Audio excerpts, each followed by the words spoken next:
All right, now, once again, for like the third time since we started 2 Peter, I had a recording malfunction. This time around, I forgot to press play. So the microphones were all set up and everything was ready to go, but some very handsome dum-dum just never clicked play, so it didn't record the Sunday school lesson. So I am once again re-recording it so that it can go up on YouTube, what we talked about. And what we're going to talk about is verses 12 and, no, we did 12 last week, verses 13 and 14 of 10b through 16, these two sections. And we're going to continue to discuss that if you act like an animal, you're going to get treated like an animal. An outline of this section would look like this: 10b and 11, animalistic men attacking celestials. Last week we talked about humans who are unreasoning animals. And so today, verses 13 and 14, we talk about consequences and character. This is probably the most explicit references to what the heretical apostates are like, and the consequences that will, although the consequences are less explicit, Peter directly telling you the consequences that'll happen from what they're choosing to do. And then finally, next week, after Thanksgiving, the goal is to finish verses 15 and 16 with Balaam's example. So let's read the text again and we'll dive into verse 13. Bold and arrogant, they are not afraid to heap abuse on celestial beings. Yet even angels, although they are stronger and more powerful, do not heap abuse on such beings when bringing judgment on them from the Lord. But these people blaspheme in matters they do not understand. They are like unreasoning animals, creatures of instinct, born only to be caught and destroyed, and like animals they too will perish. They will be paid back with harm for the harm they have done. Their idea of pleasure is to carouse in broad daylight. They are blots and blemishes, reveling in their pleasures while they feast with you. With eyes full of adultery, they never stop sinning. They seduce the unstable. They are experts in greed, an accursed brood. They have left the straight way and wandered off to follow the way of Balaam, son of Beor, who loved the wages of wickedness. But he was rebuked for his wrongdoing by a donkey, an animal without speech, who spoke with a human voice and restrained the prophet's madness. So let's start by diving into verse 13. They will be paid back with harm for the harm they have done. Their idea of pleasure is to carouse in broad daylight. They are blots and blemishes, reveling in their pleasures while they feast with you. This is a modified use of Jude 11 and 12. Jude 11 and 12 have Balaam explicitly there. Peter reserves that for verse 15. Verse 11 and 12 of Jude says, woe to them, they have taken the way of Cain. They have rushed a prophet into Balaam's error. They have been destroyed in Korah's rebellion. These people are blemishes at your love feast, eating with you without the slightest qualm, shepherds who feed only themselves. So the bolded, highlighted parts are the vocabulary on screen that Peter takes from Jude and weaves it into his own purpose, leaving the way of Balaam that these people are taking for verse 15. So he's going to come to the Balaam example and use that, but he's going to ignore Cain and Korah as examples. Now, I think this is a good visual representation of what the heretical apostates are like. They're riding along, everything's going good. They put the pipe in their own spoke, and then they crash, and then it's their own fault. That's the point, which is why verse 13 says they'll be paid back with harm for the harm that they have done. They're kind of going to do this to themselves, is a bit of the point. Now, for reference, a more literal rendering of verse 13 would be something along the lines of suffering the loss of the wages of unrighteousness, which is how Gene Green translates it in his commentary. But the NIV says they'll be paid back with harm for the harm they have done. So the NIV here over there is smoothing out the idea from Greek into common English, but in so doing, it naturally obscures the vocabulary word that Peter is taking from Jude, which we'll come to in just a moment. But also verse 12 and 13a, this part of verse 13, is actually one sentence in Greek. So obviously the English is making an interpretive decision to split that up. but it obscures certain ideas that are there inherently, if you could read Greek.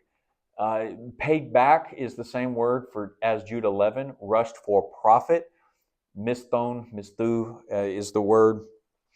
Paid back speaks of wages or reward for certain actions taken. The language sets up the coming comparison to Balaam in verse 15, but by connecting it to the harm that they have done, Peter is furthering his description of the heretical apostates as being full of avarice. And then, and only after he's effectively pounded the description of the heretical apostates, will he end this section with a comparison to Balaam. So he's doing a different thing than Jude. First off, Jude's doing his set of threes. Cain, Korah, and Balaam are a tripartite description of the antinomian apostates for Jude. Here, he's just got one description, comparison to them in Balaam in this section. Now, he's already referred to them as like the men of Sodom. And so remember that, because he kind of describes them as men of Sodom. Then in chapter 2 gives us this description of him, and then ends the chapter with, well, not strictly the chapter, but ends this portion of their description in verse 16, 15 and 16, with the description of them like Balaam, full of avarice, full of greed, want that money. And that's the driving motivation. They want to gain profit. And so the language of profiting is used ironically here for saying that they'll be paid back for the profits that they tried to gain. And in seeking those profits, they exploit anybody that's necessary to exploit so that they can make monetary gains as they wish. So they're not thinking about people. They don't care about people. They're only after their own pleasures. And so they're going to be paid back for that character and those behaviors. Jude is comparing his antinomian apostates to receiving the payment of Balaam. Peter is speaking a bit more generally of the heretical apostates being paid for the wickedness they've paid for others that will turn around, rebound on them in divine justice. So the destructive acts towards the good of others is going to rebound and destroy them, the heretical apostates, by divine justice, just as it did for Balaam. When you have Balaam's greed and you seek to try and attack an entire people group one way or another, and it turns out those people will be the death of you that you tried to attack because your greed and your avarice didn't want to see them as people, certainly didn't want to see them as God's people. And so you're like, well, then it doesn't matter what I do to them. And God responds with divine justice and says, actually, it does matter how you treat them. It matters that your hearts are so full of greed that you're exploiting these people. For the harm that you have done, I will repay you with the same harm. In the context of being paid back within the sentence, the gains, profits they have made by sinning, monetary or otherwise, is not gains or profit they can keep. So they will lose all that they have gained through their wrong actions. The irony of their gaining through the wrong means is that they will be paid back by losing it all. No one can hold on to that which is gained through unjust means. This would be a fundamental lesson to learn from the example of the heretical apostates. If you are going to try and gain something, and let's say that whatever you're going to gain isn't even a bad thing, and God says it's actually okay to gain that, you actually have to go about it the right way. You actually have to pursue the right thing the right way, and you have to actually subordinate what it is you want to going about it the right way, having a morality, having a heart full of love. Otherwise, God says, if you're just going to step on people so that you can get there, and you're going to put people beneath you and crush them so that you can get it, that harm that you have done to others, my power that is above you will crush you in the end. Or he'll just let the consequences play out. Your crushing of other people ultimately turns around and causes other people to crush you. It could be, justice can be played out that way. Hedonism. A hedonist is defined by this simple Google search for an image: a person who believes that the pursuit of pleasure is the most important thing in life. A pleasure seeker, which is based on the description of this part of verse 13, their idea of pleasure is to carouse in broad daylight. So let's talk about that. The heretical apostates do not merely value money, they value pleasure. Here, pleasure is a broad term involving but not limited to sexual gratification. In Greek, it's the word hedonin, which I've transliterated into English here for you. And it is, of course, the word from which we get our idea of hedonism, right? Or hedonist. It describes overindulgence, indulgence beyond excessiveness, where you impose zero limitations on what and how you're going to indulge in something. So it's not merely an avoidance of pain or seeking something good. It is a giving of the entire self over to doing what feels good and right, to the point that it actually twists the humanity of the person towards malevolent tendencies. And here's a great visual representation of what that looks like. We've been talking about how this descends into animalistic tendencies, how you lose your humanity when you give yourself over to greed, like the heretical apostates, or to pleasure. Here, these people cannot control their appetite. And in fact, they're so busy consuming that they're actually consuming other people like animals. So they've got pig-like qualities, gorging themselves out on what turns out to be tiny people, also with pig-like qualities in the visual. So it's a good visual representation of I think the heretical apostate's attitude that says, we'll just use you, we'll consume you in pursuit of our own appetites. If you want to know whether or not a person has self-control, self-imposed limitations on how much they're going to indulge themselves of one thing or another, just watch them eat. Can the person control literally their own appetite? And if they can't, that lack of control spills over. A person who can't control themselves sexually is usually a person who literally can't control their own appetite. But some people can control their literal appetite and can't control their sexual appetites.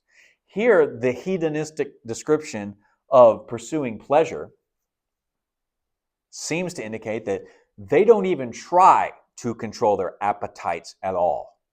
So they have abandoned all notions of boundaries, moderations, and self-control, and as such, the heretical apostates are losing their humanity. They are devolving into animals, and so they are treating other people as nothing more than objects to be used for their gains and their own personal pleasures. That's what happens when you pursue pleasure. Other people trying to impose a limitation on you of saying, maybe you shouldn't do that because it's hurting this other person over here. And you say, but that thing will make me happy, so I have to pursue that thing. And you can't stop me or else you're a bad person. It is the pathway to devolve from a person with love, morality, and concern for other people around you to a narcissistic, animalistic fool who only desires to feed their own appetites. It reflects their description of animals, not people. They give into their lowest animalistic tendencies. So they will face the same end as animals, death without realizing it's coming from a higher power than themselves because they've ignored the highest power. We've been talking about how the heretical apostates deny that Jesus is going to return and judge. So they deny that there's going to be consequences to their actions, a fundamental truth of the gospel that they're denying.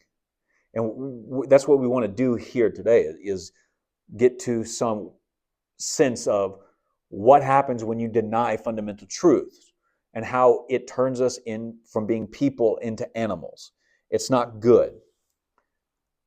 Seeking this level of pleasure is never fulfilling. It's self-destructive. As Peter has already commented, it will cause them to be paid back with loss, not gain.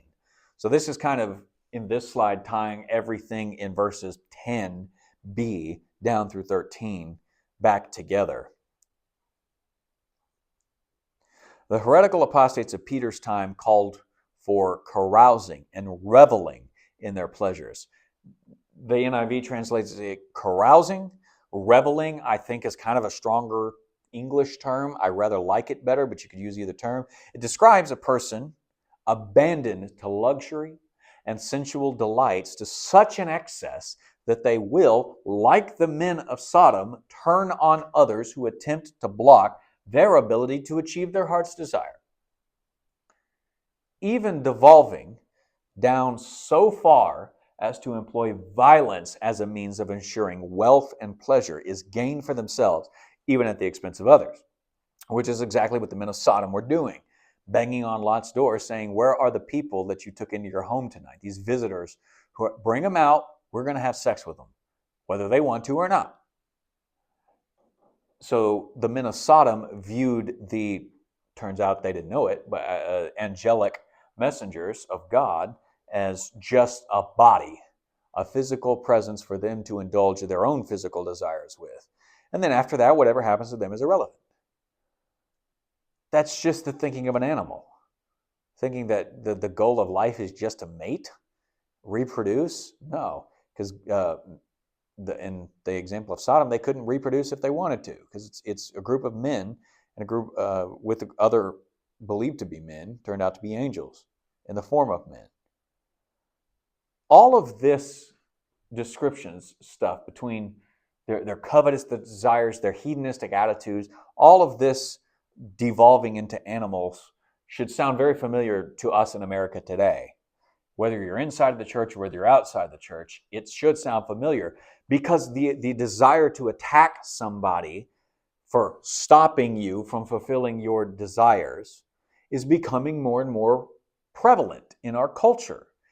It is undeniably, and granted, it's in pocket places for the most part around the country. It's not like it's in every place, so not everybody's personally experienced it, but you've probably seen news reports of saying in this place at this time they violently turned and attacked these people. Why? What were the people they were attacking actually doing? And how many times is it, well, somebody was just trying to indulge their pleasure, they were trying to carouse, they were trying to revel in something that's not inherently bad, but they're doing it to such a degree that, and it turns out even law enforcement tries to stop them. And they turn and attack law enforcement. It's just not good.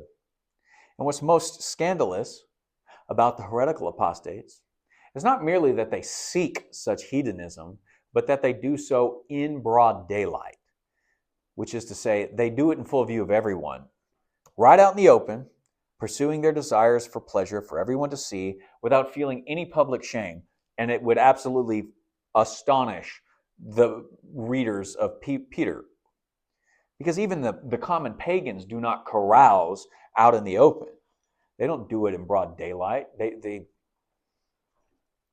at least have some boundaries on when they can do it. But when your heretical ideas have turned into we're so good and forgiven by God that He'll never judge us for sin, then there's not going to be a final judgment. We have nothing to answer for in the future. Why wouldn't you indulge these ideas? You know, when these heretical apostates are just that, they are apostates.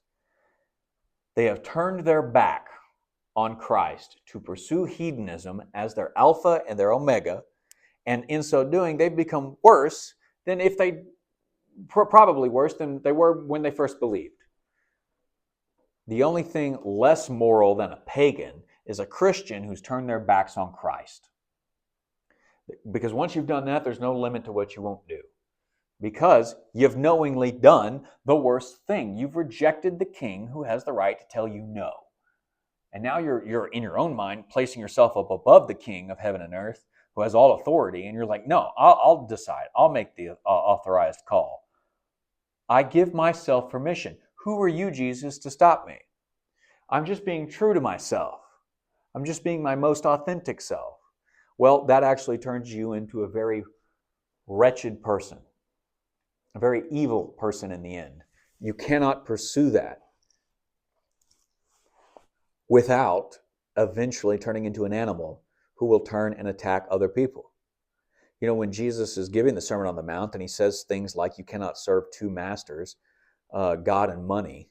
These people have turned from God to serve money, their own financial desires and appetites, or at least what money can provide them with that they actually want.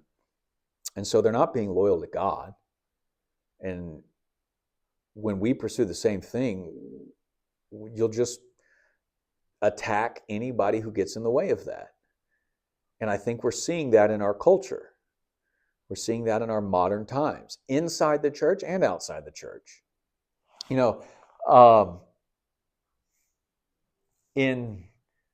I've mentioned this before, that the heretical apostates are at least possibly even likely to be getting some of their ideas from the Greek philosopher Epicurus and the Epicureans of their day, who Epicurus himself taught that nothing that brings pleasure is bad, and that the meaning of life is to escape pain and pursue pleasure. But Epicurus himself believed in limitations to that. He didn't just call for people to actually indulge themselves to whatever degree that they desire. But you can see how, if you actually just read what he teaches, how ripe for abuse that teaching actually is, and how these heretical apostates are coming along and at best taking Christian liberty as an excuse to saying, well, Christian liberty mixed with the denial of future judgment, to say, there's nothing I can't do, there's nothing I shouldn't be able to do, and woe to you if you try and stop me. To which I say, well, if you've already made up your mind, I won't confuse you with facts. I won't confuse you with truth. I won't confuse you with gospel realities, that the king who rules actually does not give us permission to do anything. Because I don't want to be a blot, I don't want to be a blemish on the church.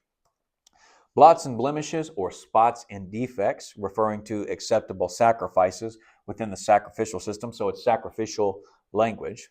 And here it implies that they're a threat to proper worship. The sacrificial system was the worship system for Old Testament descriptions. So he's using an Old Testament description of saying, when you come before God, you present yourselves, you're unclean, you're unworthy to be before God in his presence, because you're offering God blots and blemishes. And everybody knew God deserved the best, not the worst. You couldn't bring an animal with a blot, a blemish, physical defect. You could not bring that to God. Any such physical defect disqualified that animal from being an acceptable offering to God. So here it's obviously following New Testament trends of taking the literal cultic idea and transferring it into the realm of moral sin and righteous values, and saying these people are blots and blemishes. They are unclean and unacceptable to God, which is what this slide says. They are themselves unacceptable to God, but because they are in the churches reveling, even while they feast with you, they're potentially causing the churches to become tainted and unacceptable to God. So that they need to deal with this before they take the whole community down with them. And I think this is a good visual representation. When the Bible says it's a sin, but you reinterpret it to make it work, Prince Charming's not going to come along and see that this foot doesn't belong in that shoe and think, good enough, I'm tired of looking for the Cinderella lady anyways, I'll just take this one. And Jesus, being a good king, is not going to take people who try and shove our sin into his kingdom. His kingdom deals with sin, removes it from us and the guilt of it, so that we're free to come into his kingdom. It deals with sin. It takes sin seriously enough to do something with it, and ultimately gives us the ability to escape it, not reinterpret things so that we can actually just have our cake and eat it too, have our sin and still enter the kingdom of God. No, you can't do that. You don't revel in your pleasures. So he uses the word reveling here, same word as carousing, in addition to blots and blemishes, because he's trying to emphasize moral defects, not physical defects. And so the heretical apostates are doing all of this seemingly within churches. While they feast with you seems to indicate this church, this letter, let's say, that's being read in these churches is their time of feast. And we'll come to that in just a second. So they're bold, they're brazen about their sinful defiance of God. And after all, why not? Once you believe that there are no negative consequences for doing wrong, what's actually left to stop you from doing all the wrong that you want? You think it's a coincidence that all of the societies founded by atheistic lack of God in their cultures become so utterly wicked and kill so many people, sacrificing them on the altar of their manifestos? The atheistic governments are so willing to attack and violently kill others. They are macro pictures of humans descending into their most animalistic instincts. And I mentioned this last week, but I want to mention it again. In the 1860s, when Charles Darwin is coming out with The Origin of Species, and the idea starts to shift, where for the first time ever in human society, God is no longer viewed as necessary to explain human existence. Instead, we just put mere natural selective means in the center of it and say, oh, we're all just a bunch of molecules. It's all just a random accident that life is here. Oh, it's just a big bang. God didn't actually cause anything. And that starts creeping in the 1860s. It's the Enlightenment ideas on their fullest display. It wasn't exactly Darwin's fault, but he's kind of a pivotal turning point. And then within a generation, you get men like Karl Marx and Nietzsche in Germany, who is talking about the Übermensch and that God is dead. We have to replace him. And what happens is, instead of God being the center point and the fundamental starting point, and then everything flows out of God, without God, Nietzsche was right. We took his place, at least in our own false minds. Our own self-deception put us in God's place, and we revolved all of life around ourselves.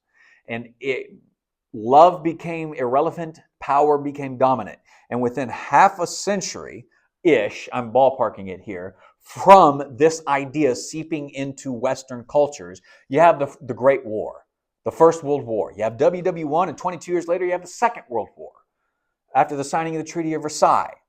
And throughout the entire 20th century, you get 100 million people dead because of atheistic governments like Germany in portions of its time frame in this time, China under Mao, Russia under Lenin and Stalin, Cuba under Fidel Castro, not to mention guys like Pol Pot in his country, although I can't remember if it's Cambodia or what country Pol Pot was in, but who think that all that matters is the end goal, and that without God, it's our job to bring in a utopia. And we're going to fundamentally restructure society by seizing the means of production or the government or whatever, and getting rid of families, getting rid of religion, getting rid of free market economics, getting rid of personal property, all of these things, and saying the government will just be in control of pretty much everything. And if you get in the way, you're just a bad person. But it's actually animals in the disguise of men, if I go back to this photo here, claiming like a wolf in sheep's clothing that they're going to bring utopia in, and it's just not going to happen. And I would ask you to ask yourself, where does the current violence in our American culture stem from? Which sides of the thought aisle? I'm not talking about a political aisle, I'm just the thinking. Do those who trust God do the most violence, or do those who suffer, those who refuse to acknowledge God, do the most violent in our own culture? I mean, it's perfectly possible that plenty of people who believe in God do violent things. Happens all the time in history. I'm not talking about those moments, and I'm not excusing them. I just want us to think in our own culture, in our own time. Most of the riots, most of the violence that you see on TV, on the news, what side of the political aisle does it come from? If you wanted to think politically, what side of the intellectual aisle does it come from? Because it's worth doing, because you see ideas that have been around for 150 years are still around, taking shape, and you have to deal with the idea, is man fundamentally the rule of all, or is God? And if you start from God or man, whichever is your starting point, you're going to end up in vastly different points. If you think that God is the starting point, then you have to subordinate yourself to God. But if you don't think God's the starting point, or you don't even believe that he exists, then what can't you do? Where does your morality come from? You're going to go in vastly different directions. And I would say, I would make the argument that America is going in vastly different directions because of the relationship to truth and the God of truth.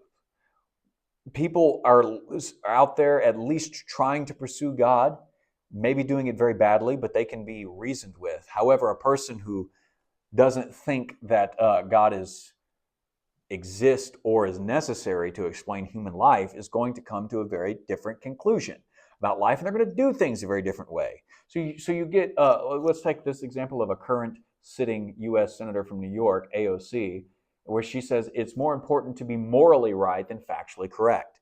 First off, how do you get to be morally right if you're not factually correct? I don't think that's possible. Your morality has to be in agreement with nature, with truth. And if you're not factually correct, I don't think you can actually be morally correct unless by non sequitur accidents of thought. I think you have to be factually correct. And the most fundamental fact of being correct is there a God and what is he like? Which is the idea of theology itself. To which a good response is, and when I found this online, I found this together. So somebody else had taken this and Thomas Sowell's response to it and put them together. I don't actually know that this is a response by Thomas Sowell or if it's just a quote somebody thought was a good response to AOC's quote. But it shows you the exact opposite of thinking.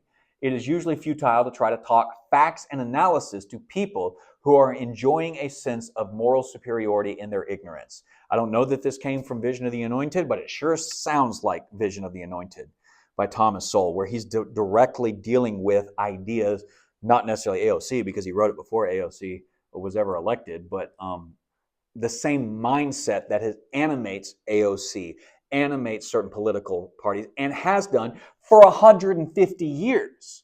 But certain ideas, if you follow them to their logical conclusion long enough, will lead you to overindulgence, a lack of boundaries, and devolving into your animalistic tendencies. And I think you can see American culture in not following truth, not following limitations in some way, shapes, and forms in various pocket places across our country. You can see that they are devolving into their most animalistic tendencies. And every church needs to ask themselves, where is that overlap happening in our church? Because for Peter, it's happening in these churches that he's writing to. They're doing all of this. They're carousing in broad daylight. They're reveling in their pleasures while they feast with you inside the churches. People who are determined to just be true to themselves and be their most authentic selves are damaging God's community. Most likely, this feasting with you means that they're turning the meal of the Lord's Supper into a time for overindulgence. You can read the description of this in Corinth, in 1 Corinthians. But also tricking and exploiting others with their false teachings, perhaps even using the time to literally seduce others for sexual gratification.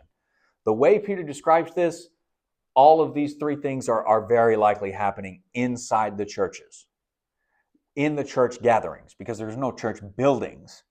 But in the time when the church is supposed to be coming together to worship the Lord, these men have replaced God with themselves. They are their own gods. They've rejected God. They've abandoned him. They're not following his ways. They don't care. He's not their Lord anymore. They're their own lords. And so they're going to use people, if they can, even sexually.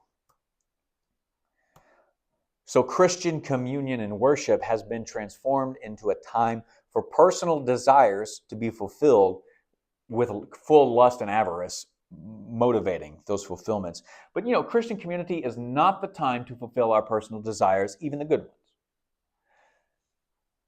Churches today need to stop, and every individual church needs to think about, okay, in what way have we turned our worship time into time about us?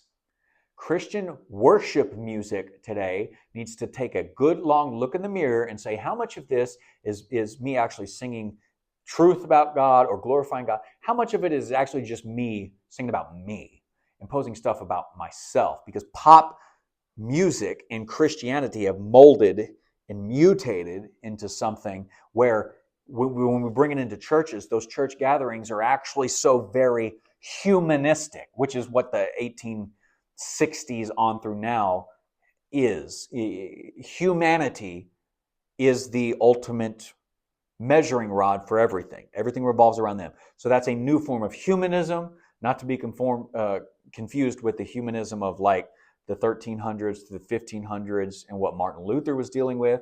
But in some way, all humanism has the same thing in common, regardless of what era it's from, be it in biblical times, late medieval era, Reformation era, or down to the modern era, that it takes God out of his place and puts humans there.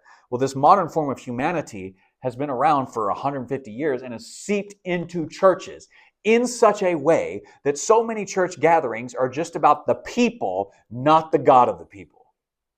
And every church needs to be willing to take a long, hard look at itself and self-evaluate. In what ways have we turned the worship time into being about us and fulfilling our own desires and our own hearts and giving us an emotional experience? And what are they actually doing to give God the honor due his name? One of them will make you more human. One of them will just, if only, help you devolve back into an animalistic state. This is what's going on in these churches, and Peter wants them to do something about it. Their community worship times need to be about something else other than people. And the way that it's going to be about people needs to stem out of the fact that God must be their highest priority. And that's the confusion. You know, we think that we're being about God when we're actually being about people. Because we over talk about love without actually integrating any of the other qualities or behavioral aspects of righteousness, another quality of God, into the quality of love, and justice into the quality of love. God is not merely love. He's not merely emotionalism. He's not merely sentimentality. He's so much more than that, and the way that we become more is by learning to integrate all of the qualities, not just boiling it down to love, and only love.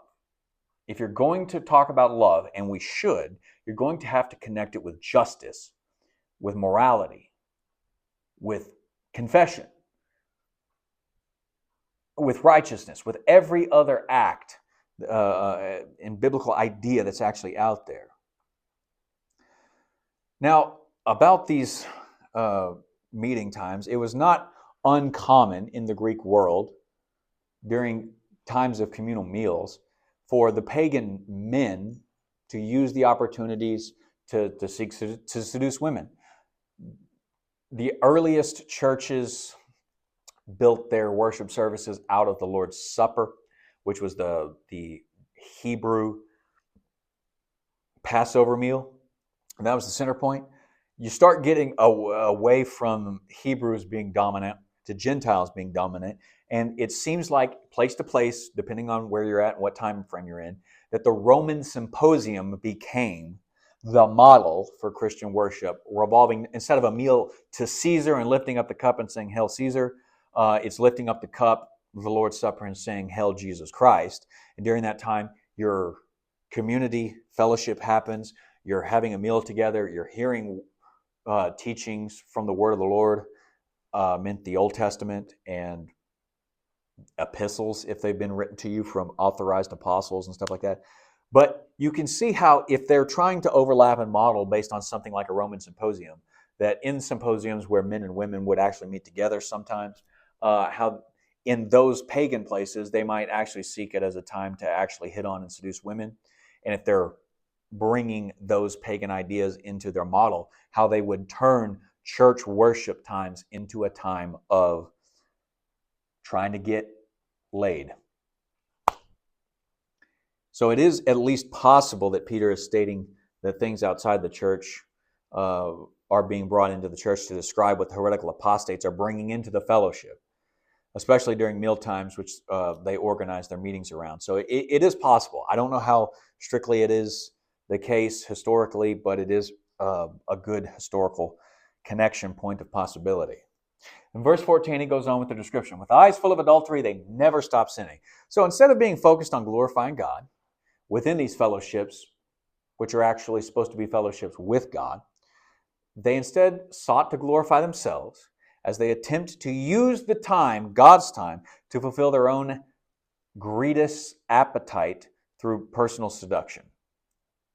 They can't stop sinning just because they've gathered with other Christians. It doesn't work that way. If you don't have any self-control outside of the church, you're not going to have self-control when you're gathered with the church.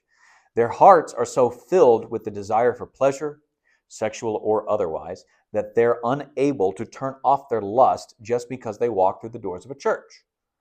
It's not the first description of the heretics as adulterous, and it won't be the last.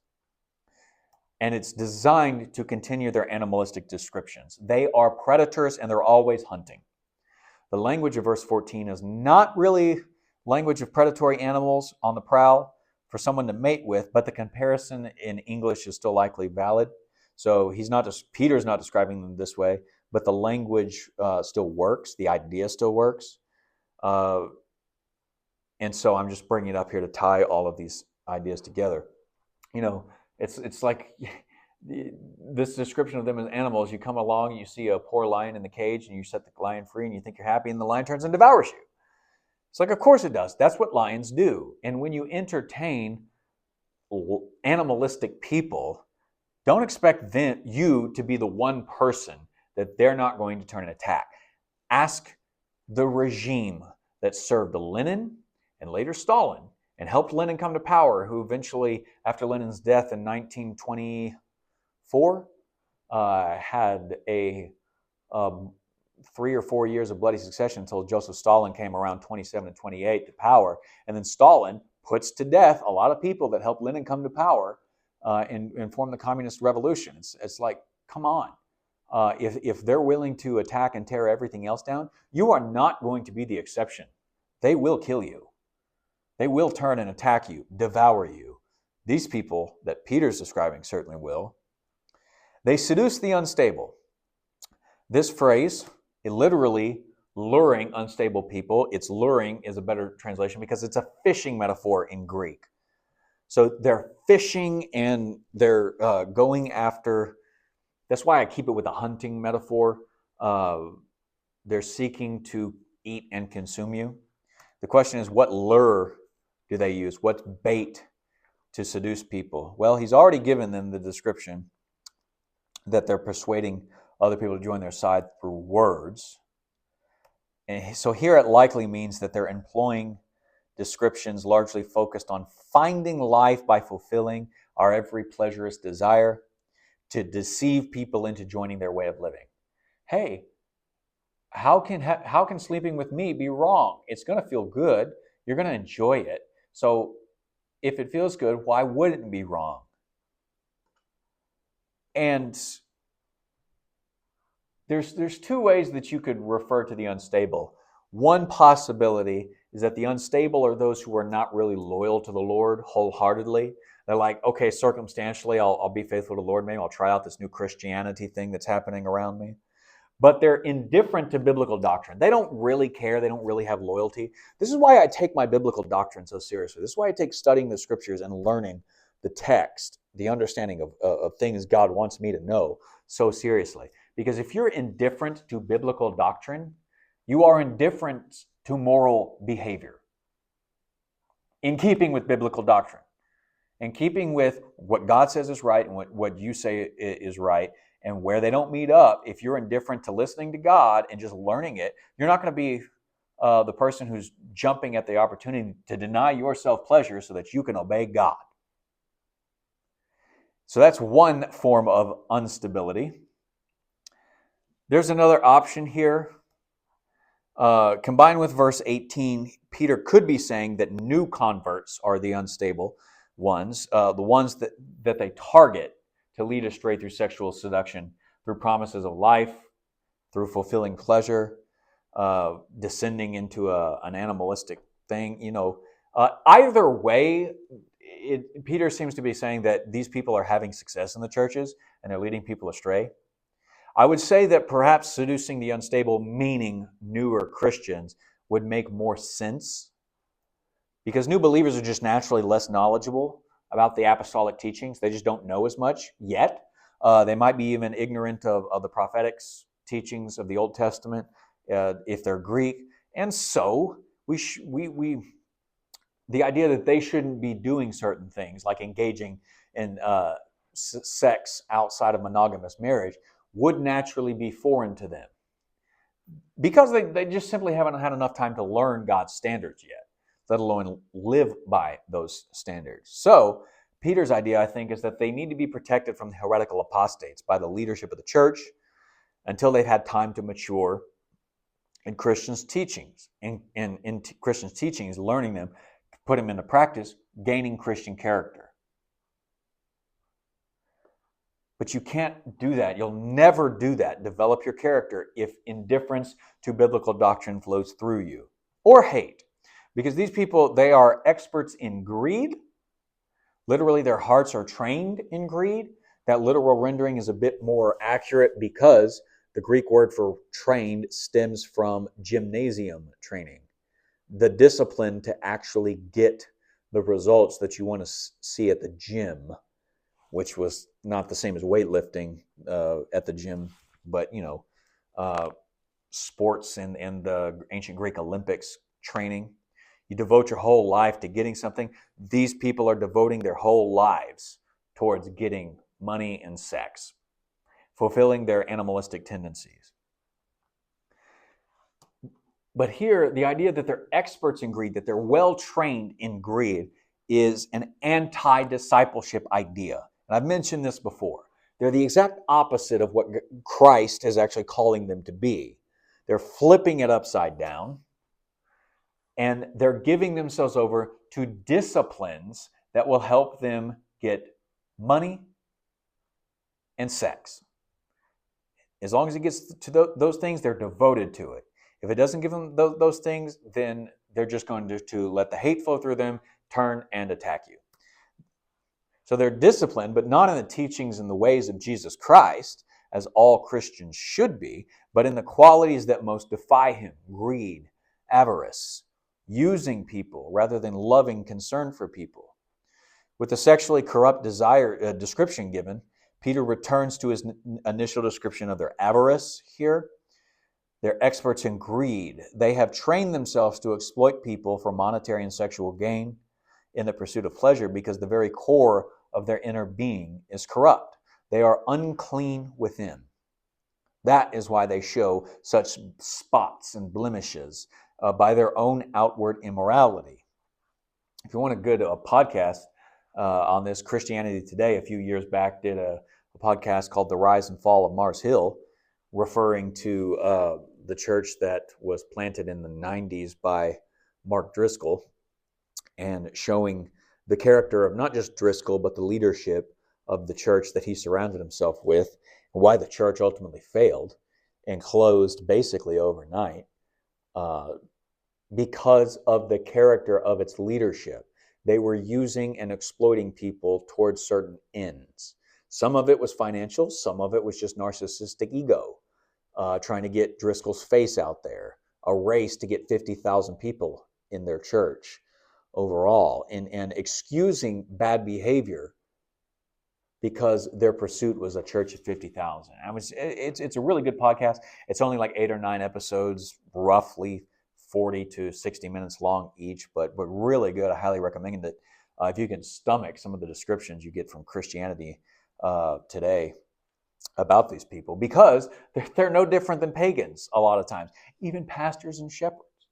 Oftentimes just pagans indulging themselves, worse off than before because they know they should do better.